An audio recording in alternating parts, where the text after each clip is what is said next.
Programme میں خوش آمدید ناظرین. اس روز کی آپ نے سب سے اہم خبر سن بھی لی ہوگی اور دیکھ بھی لی ہوگی، اور یقیناً اس وقت بھی شاید آپ کی نظریں اور کان اسی طرف ہی لگے ہوں.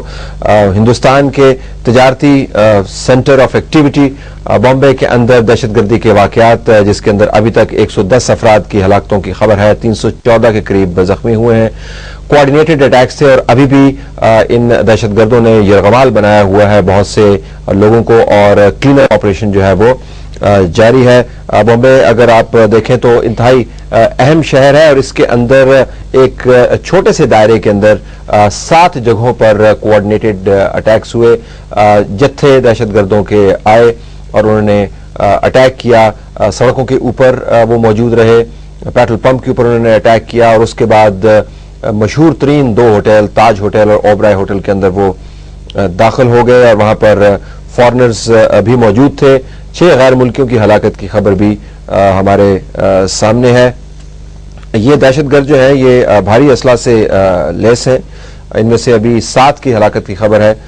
اس بھاری اسلحے میں AK-47 گرنیڈ وغیرہ بھی شامل ہیں، اور ظاہر ہے ان کے پاس اسلحے کی تعداد اتنی ہے کہ یہ یرغمالیوں کو بہت دیر تک اپنے پاس رکھ سکتے ہیں. دکن مجاہدین نامی ایک تنظیم نے ان حملوں کی ذمہ داری قبول کی ہے، اور ہندوستان کے ایک چینل سے بات کرتے ہوئے، جس کا ویژول تو اویلیبل نہیں تھا لیکن ٹیلی فون پر یہ بات سنوائی گئی. دکن مجاہدین کے ایک نام نہاد نمائندے نے یہ کہا کہ ہم حیدرآباد سے ہمارا تعلق ہے جو ہندوستان میں ہے، اور ہم مسلمانوں کے اوپر جو مظالم ہو رہے ہیں ان سے تنگ آ کر ہم نے یہ اپنا رد عمل دکھایا ہے. انہوں نے کہا کہ یہ ہندوستان دیش ہمارا ہے، لیکن اس دیش کے اندر اگر ہم پر مظالم ہو رہے ہیں تو ہم نے اس کا کچھ نہ کچھ تو تدارک کرنا تھا. ہندوستان کے اندر ظاہر ہے بہت بڑی پینک ہے. بامبے جو فائنینشیل ہب ہے، centre of all commercial activity ہے، اور ہندوستان کا ایک آپ سمجھیں کہ شو کیس سٹی ہے، جہاں پہ سے ہندوستان کی معاشی طاقت کی اٹھان ہے. اس شہر کے اوپر حملہ. اسٹاک ایکسچینج آج بند ہو گئی، اسکول کالجز بند رہے، امتحانات کینسل ہو گئے، تمام کا تمام شہر جو ہے وہ سنسان دکھائی دیا. بہت بڑا یہ شہر ہے، بہت بڑی آبادی ہے یہاں پر. تو یقیناً اس وقت ہندوستان کو شدید خطرات کا سامنا ہے، کیونکہ ان کا سب سے اہم شہر معاشی اعتبار سے ایک کوآرڈینیٹڈ اٹیک کی زد میں ہے. ابھی تک جو اطلاعات ملی ہیں اس کے مطابق عمومی طور پر کوئی الزام تراشی آفیشلی پوائنٹڈلی پاکستان کی طرف یا کسی اور فیکٹر کی طرف نہیں کی گئی. مختلف گروپس کے نام جو ہیں وہ لیے جا رہے ہیں. پرائم منسٹر منموہن سنگھ نے اب سے کچھ دیر پہلے ایک قوم سے خطاب کیا.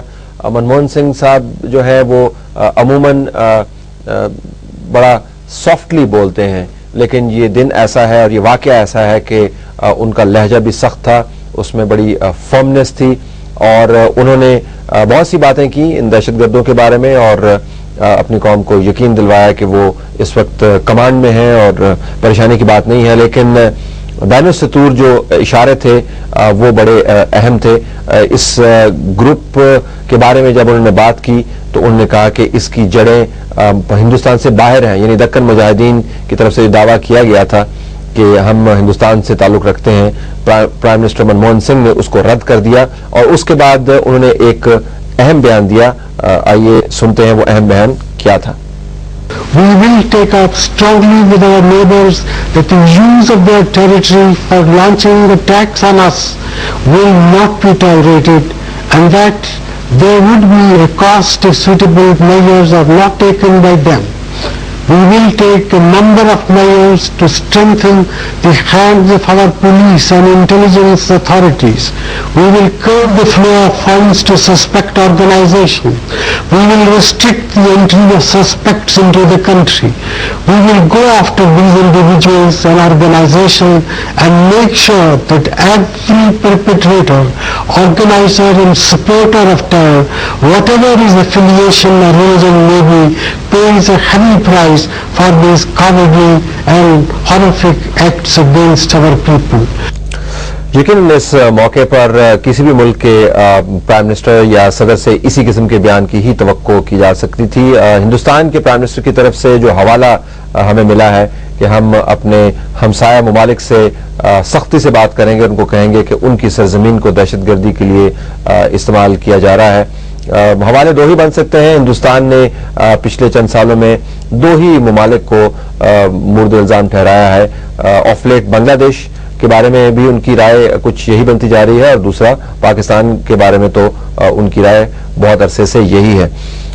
لیکن اگر آپ دیکھیں تو ان دہشت گردوں کے جو نام ہے وہ تمام کے تمام مسلمان ہیں. کم از کم پرائم منسٹر منموہن سنگھ کی اسٹیٹمنٹ کا تجزیہ اگر ہم اتنی وضاحت سے نہ بھی کریں تو یہ تو امپیریکلی اسٹیبلشڈ ہے، حقائق پر مبنی یہ بات ہے کہ جتنے بھی دہشت گرد ہیں کم از کم وہ اپنا نام جو ہے وہ مسلمانوں کے حوالے سے بیان کرتے ہیں. اور بہت سارے جو ہندوستان کے اندر گروپس ہیں، جو ہندو فنڈامنٹلسٹ گروپس ان کو کہا جا سکتا ہے، ان کی طرف سے بھی بیان آنے شروع ہو گئے ہیں کہ چاہے کہیں سے بھی ہو یہ لوگ ہیں مسلمان. مسلمانوں کے اوپر یہ اتنا زور کیوں دیا جاتا ہے؟ اور اگر دکن مجاہدین نامی تنظیم واقعتاً موجود ہے تو وہ کیا ذکر کر رہی تھی کہ ہمارے حقوق نہیں ہیں اور ہم پر دباؤ بہت زیادہ ہے اور ہماری مائیں بہنیں ماری جاتی ہیں. ان کو وربیٹم کوٹ کر رہا ہوں. ہم نے کچھ تھوڑی سی تحقیق کی تو 2006 میں ایک بہت اہم رپورٹ ہندوستان کے اندر سامنے آئی تھی. اس کو سچر کمیشن رپورٹ کہا جاتا ہے. 9 ممبران پر مشتمل یہ کمیشن اسٹیبلش کیا گیا تھا، جس کے چیئرمین راجندر سچر، جو retired chief justice Delhi high court, renowned جج، انہوں نے اس کو چیئر کیا. یہ بہت اہم رپورٹ اس حوالے سے ہے کہ اس سے آپ کو پتہ چلتا ہے کہ ہندوستان کے اندر مسلمانوں کی فرسٹریشن کن وجوہات کی بنیاد پر ہے. اور اگر دکن مجاہدین نامی گروپ اس فرسٹریشن کی نمائندگی کر رہا ہے تو اس فرسٹریشن کی بنیاد کیا ہے؟ یہ جاننا بہت ضروری ہے کہ اگر ہندوستان کے مسلمان مورد الزام ٹھہرائے جائیں گے تو ان مسلمانوں کی فرسٹریشن کیا ہو سکتی ہے اور کس وجہ سے ہو سکتی ہے. چند ایک جو فائنڈنگز ہے اس رپورٹ کی، یہ ضخیم قسم کی رپورٹ ہے، 400 پیجز کے لگ بھگ ہے، 12 اس کے ابواب ہیں.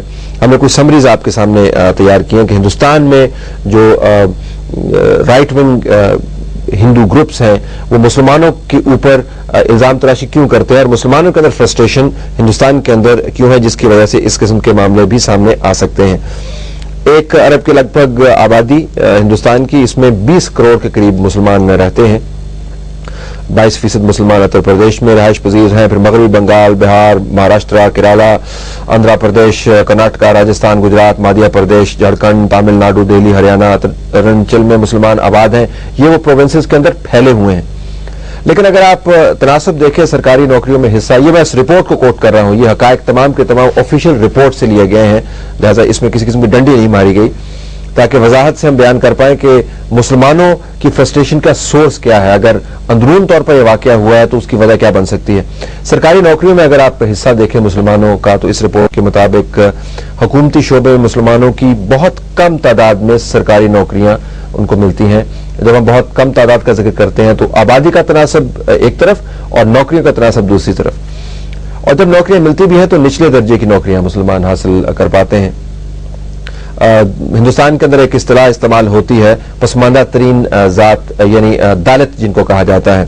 مسلمانوں کی جو اوسط تنخواہ ہے وہ دالت کی تنخواہ سے بھی تمام ہندوستان میں کم ہے.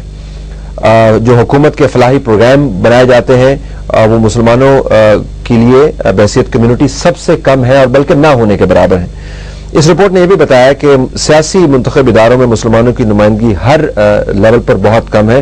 لوک سبھا میں جب یہ رپورٹ تیار کی گئی تھی تو اس وقت صرف 36 مسلمان تھے. اگر آپ تعلیمی صورتحال پہ ہیں تو مسلمان ہندوستان کے اندر انتہائی ناگفتہ حالت میں آپ کو نظر آئیں گے، اور جس کی وجہ سے بہت زیادہ فرسٹریشن بھی یقین وہاں پر ہے. ہندوستان کی جو قومی شرح خواندگی اس رپورٹ کے مطابق 65%، اقلیتوں کی جو شرح خواندگی ہے وہ 75%. لیکن اگر آپ مسلمانوں کی شرح خواندگی دیکھیں تو وہ صرف 59% کے قریب ہے. قومی شرح خواندگی سے بھی کم ہے اور اقلیتوں کی شرح خواندگی سے بھی کم ہے. 10ویں جماعت